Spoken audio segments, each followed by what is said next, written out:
albúmina. ¿Por qué? Porque es una bilirrubina de no muy buenas condiciones. Entonces, esas características se van a pedir. Mire, esto es lo que les decía de la ictericia nuclear encefalopatía bilirrubínica, que es el traspaso de las proteínas, perdón, de la bilirrubina libre, donde coge los núcleos grises del cerebro, presentando ese tipo de características. Bueno, pero lo que me interesa es esto.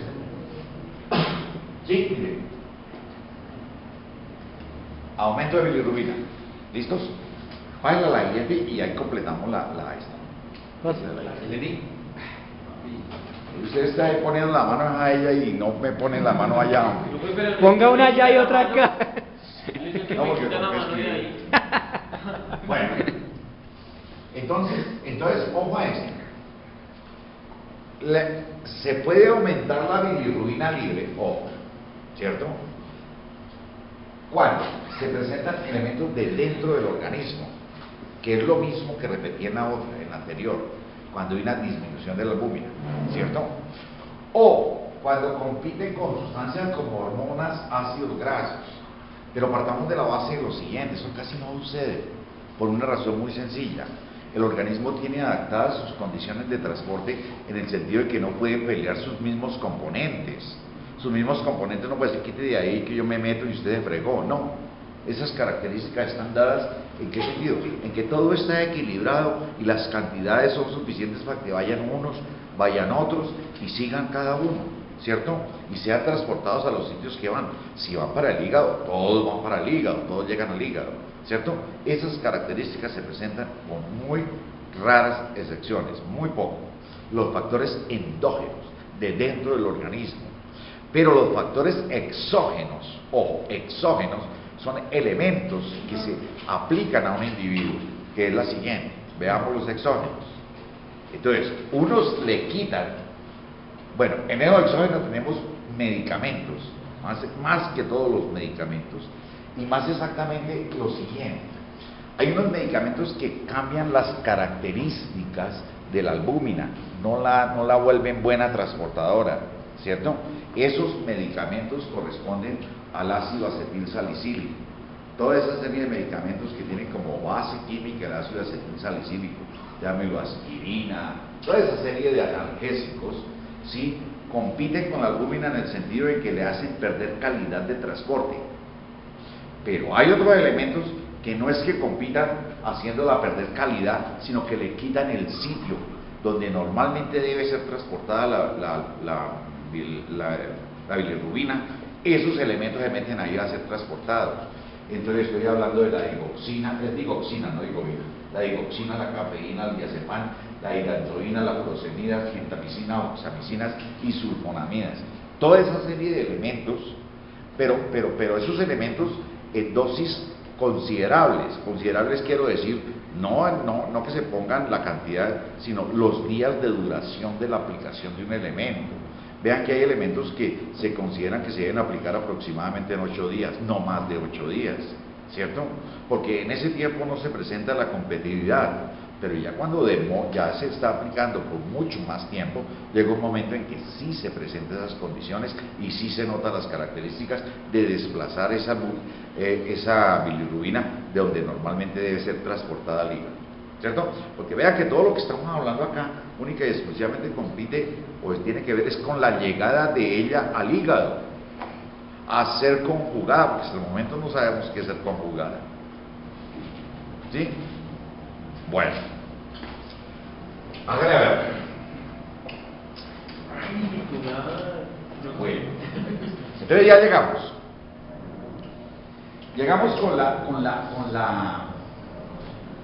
con la bilirrubina al hígado. Cuando llega al hígado, la suelta la albúmina y la cocina proteína, y se la lleva al hepatocito. El hepatocito es la célula hepática. El hígado está formado por millones de hepatocitos. Esa célula es la célula estructural del hígado y es la célula donde se realizan los procesos como tal. Entonces, esa proteína es la proteína Y, que también se llama ligandina, llega y coge esa bilirrubina y se la lleva al hepatocito. Y el hepatocito lo único que hace es un proceso de transformación que se llama conjugación, ¿cierto? Entonces, esa bilirrubina, cuando es conjugada, tiene que salir del hígado, no puede permanecer en el hígado, ¿cierto? Pero no toda la bilirrubina que penetra en el hígado la captan hepatocitos. Una pequeña cantidad queda sin hacerle nada. Pero recuerden ustedes que a nivel hepático pues hay varias formas de circulación. Entonces del hígado tiene que salir esa bilirrubina. Y esa bilirrubina sale por los sitios más normales de salida, que serían ¿cuáles? Los conductos, ¿cierto? Los conductos biliares, el conducto hepático, ¿sí? Y se va a depositar una parte en una bolsita, los que la tienen, los que no tienen en ninguna bolsita. ¿Cuál sería esa bolsita? En uno se deposita en una bolsita, pues con otra serie de elementos, no solo bilirrubina. Se pone una bolsita y de esa bolsa van a pasando al intestino porque vas para el intestino. ¿Cierto? Pero esa bolsita, ¿cómo se llama? Vesícula biliar. La vesícula biliar, ¿cierto? Pero no todos tienen, un caballo no tiene vesícula biliar. Entonces directamente su contenido va con unos conductos al intestino delgado y más exactamente a la península sigmoidea del duodeno ascendente, ¿cierto? Bueno, entonces ¿qué pasa? Que cuando esa bilirrubina, una parte de esa bilirrubina penetra a nivel del intestino, ahí le caen otros, que son los urobilinógenos.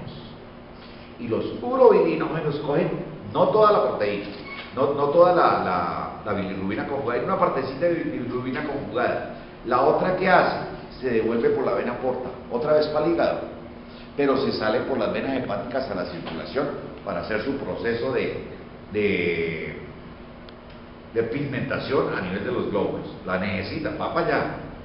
Esa pequeña cantidad que penetró que salió del hígado, que llegó al intestino, que le cayeron los urobilinógenos, entonces se transforma y se va para otros sitios. Y en una parte se vuelve coprobilina, hay en la parte intestinal, y en la otra se vuelve urobilina a nivel renal. Y entonces esa es la pigmentación de las materias fecales y la pigmentación urinaria. ¿Sí? O a esa vuelta que digo, penetró, fue transformada, una parte no fue transformada, busca vías de salida. Las vías de salida son o la vía directa al intestino o la vía sanguínea por arriba por las venas hepáticas. Cuando llega al intestino le caen los urobilinógenos. Esos urobilinógenos transportan una pequeña cantidad en coprobilina y en urobilina. Y la otra parte se vuelve vía portal y se va por vía circulación hacia médula ósea para formar nuevos glóbulos rojos, porque lo que lleva es pigmento. Ahí no más, pigmento como tal, ¿cierto? Es claro esa vueltica, toda esa serie de cositas que da. Entonces, a ver. Bien, siga, porque eso es lo que acabo de decir. Pásala, esa no necesita nada. Ahí, quieto. Bueno, cuando se me aumenta la bilirrubina, nosotros vamos a hablar de una hiperbilirrubinemia. Y esa hiperbilirrubinemia, miren flechitas y miren colores. Yo tengo en amarillo y tengo en verde, ¿cierto? ¿Sí? Entonces estoy hablando de exceso, de aumento, ¿cierto? Cuando digo el amarillo, cuando una característica para que se aumente la bilirrubina es exceso de producción. ¿Y ustedes cuándo creen que se puede presentar exceso de producción de bilirrubina? Si ustedes han captado el concepto, fácilmente lo ven. ¿Ah? Correcto. De pronto el monóxido no, porque el monóxido no rompe. El monóxido pega pero no rompe. Pero los glóbulos rojos se pueden por parásitos. Los parásitos sanguíneos pueden destruir glóbulos y se tienen que aumentar las condiciones de bilirrubina como tal, ¿cierto? Bueno, uno, las células hepáticas no las captan con las características normales cuando está inflamado el hígado en una hepatitis, ¿cierto? Otra característica también importante. Bien, dentro del hepatocito, la situación de cambio, la conjugación como tal, el hepatocito no está actuando normalmente en la misma hepatitis como tal, ¿cierto? Entonces en la hepatitis puede haber no captación por el hepatocito o no transformación por el hepatocito, dos condiciones diferentes, ¿sí? secreción trastornada de la bilirrubina hacia los canalículos biliares. ¿Cuáles serían los canalículos biliares? Los conductos. Entonces, cuando se presenta obstrucción de conductos, y esa obstrucción de conductos, ¿a qué conlleva? Mucho, ¿por qué se produce? Una razón para que se produzca. Que el órgano se encuentre inflamado. Vean que toda esa serie de características, estamos hablando de una hepatitis, ¿cierto? Bueno, ya cuando estamos hablando por fuera, o sea, ya fuera, extrahepática o extrahepática, me estoy refiriendo ya a los de salida, pero intra me estoy refiriendo ya a la formación de esos de salida.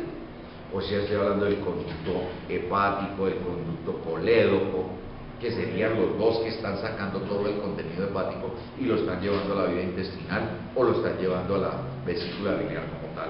Entonces también puede presentarse aumento de bilirrubina. Pero ese única y exclusivamente se presenta en aumento de bilirrubina conjugada. ¿Por qué? Porque el proceso ya se hizo y está saliendo, ¿cierto? Pero la salida presenta obstáculos. Al presentar los obstáculos se me está aumentando, porque no está llegando normalmente a ese irrigado donde normalmente debe ser. Y los otros corresponden a la bilirrubina libre. Pero yo reúno los 4 de la bilirrubina libre y digo, todos esos procesos tienen que ver exclusivamente con la inflamación del órgano, que más exactamente es el hígado, ¿cierto? Y cuando se inflama el hígado estamos hablando de una hepatitis. Bien.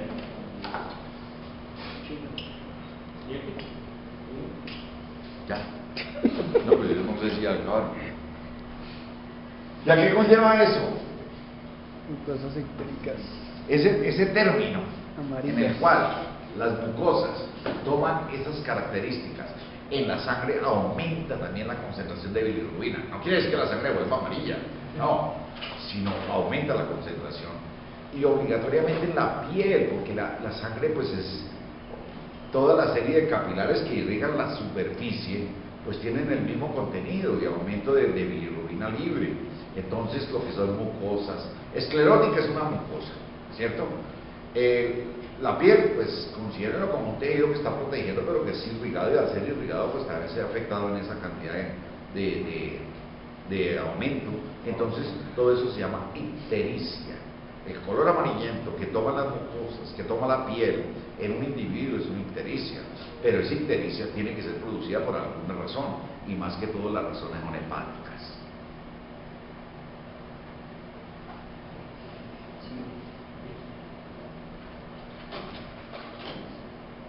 Muchas gracias. Listos. Terminamos glóbulos rojos. ¿Sí? Esa sería entonces la primera línea celular que conforma la sangre. Entonces, a continuación viene lo que son los leucocitos y los trombocitos o plaquetas. En los leucocitos no me voy a demorar mucho. Ese es muy sencillo. Entonces, hagámosle de una vez y más bien seguimos de largo, no le descanso.